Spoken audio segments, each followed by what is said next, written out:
कि जब उसने प्रार्थना की, हले फिर वो जैसे बाहर आया, फिर प्रभु से बोल रहा, कहता तू नीनवे के लोगों के पास जा, उन लोगों के जाके प्रचार कर। योना नबी की किताब, यूना नहीं, योना नबी, छोटी बाइबल हिंदी की 1076 नंबर पेज, 3रा अध्याय।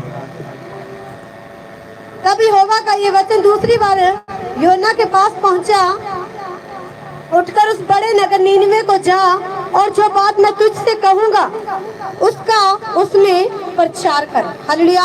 परमेश्वर ने अपने दास योना से बोला, कहता जो बात तुझसे मैं कहूंगा उसका प्रचार वहां पे जाके कर। हालेलुया। मतलब कहता जो मैं तुझे बताऊंगा तुम उन लोगों को जाके बता। हालेलुया। जैसे परमेश्वर बताता है कि इसके बारे में ऐसे बोल, इसे बता कि तू ऐसे मत कर, ऐसे कर, तो परमेश्वर तुझ पर दया करेगा। हालेलुया। ऐसे परमेश्वर अपने दास योना को बोला, कहता जा नीनवे के लोगों को बता कि तुम्हारी जो बुराई है बहुत बढ़ चुकी है। हालेलुया। तब योना यहोवा के वचन के अनुसार नीनवे को गया।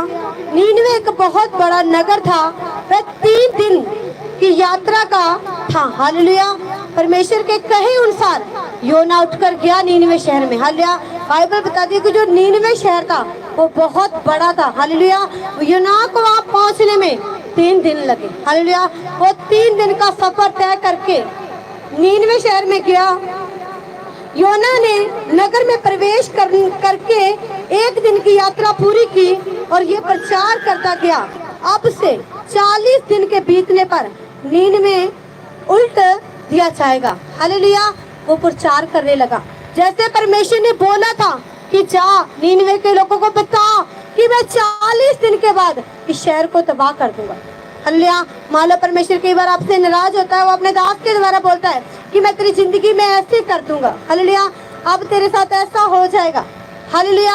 आप फिर चिंता में पड़ जाते हैं, नहीं प्रभु मुझ पर ऐसा मत कर, प्रभु ऐसी विपत्ति मुझ पर मत लेकर आ, प्रभु मुझ पर दया कर। आप प्रार्थना करने लगते, कुछ ही समय बाद जैसे आप लगातार परमेश्वर के सामने दीन होते हैं, हालेलुया, उपवास में जाते हैं, तो फिर परमेश्वर आप लोगों के ऊपर दया करता है।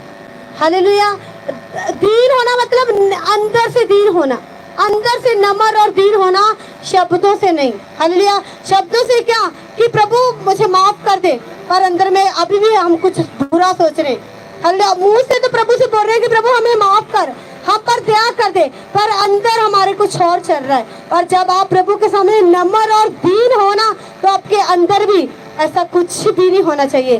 सिर्फ एक ही बात चलती होनी चाहिए, पश्चाताप होना चाहिए कि अगर आपने कोई गलती की है आप उसके लिए पछताते होने चाहिए। अगर आपने प्रभु को जान के नशा कर बैठे हैं, गलत काम कर बैठे हैं, पाप कर बैठे हैं, आप प्रभु से बोल रहे हैं प्रभु मुझे माफ कर, ये आपके शब्द नहीं, आपका दिल भी रोना चाहिए इस बात के लिए कि हाँ मुझसे गलती हुई है।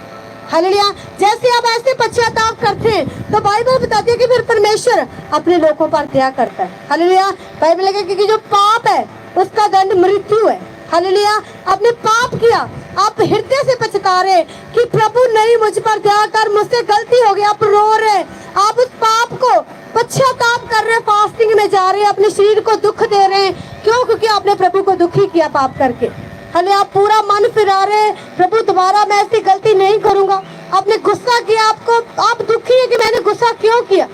हले आप पछता रहे, आप फास्टिंग कर रहे, प्रभु मैं अब इतने दिन का ये समर्पण दूंगा, अब मैं प्रभु इतने दिन कुछ नहीं खाऊंगा, इतने दिन मैं ये नहीं खाऊंगा, ये नहीं करूंगा। ये क्या है? आपका हृदय से पश्चाताप। हल्या हृदय से आपका पछतावा है, पर आप ऊपर से बोल रहे हैं प्रभु मुझे माफ कर। 2 मिनट के बाद आप फिर वही गलत काम करने जा रहे हैं, आप फिर वही चोरी कर रहे हैं, वही पाप कर रहे हैं। मतलब आप हृदय से नहीं पछता रहे। जब आप हृदय से पछताते हैं, बाइबल बताती है कि परमेश्वर अपने लोगों के ऊपर दया करता है। हालेलुया। परमेश्वर ने ऐसे यूना को बोला कि जा नीनवे के लोगों को प्रचार कर।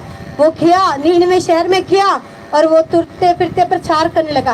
कहता 40 दिन के बाद नीनवे शहर बर्बाद हो जाएगा, तबाह हो जाएगा। हालांकि क्योंकि परमेश्वर का क्रोध आप पर भटका।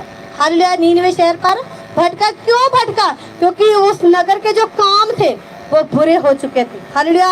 वहाँ पे पाप बढ़ गया था, औरतें औरतों के साथ गलत काम कर रही थी, बंदे बंदों के साथ गलत काम कर रहे थे, तो परमेश्वर का क्रोध वहाँ पर भटका। हालेलुया।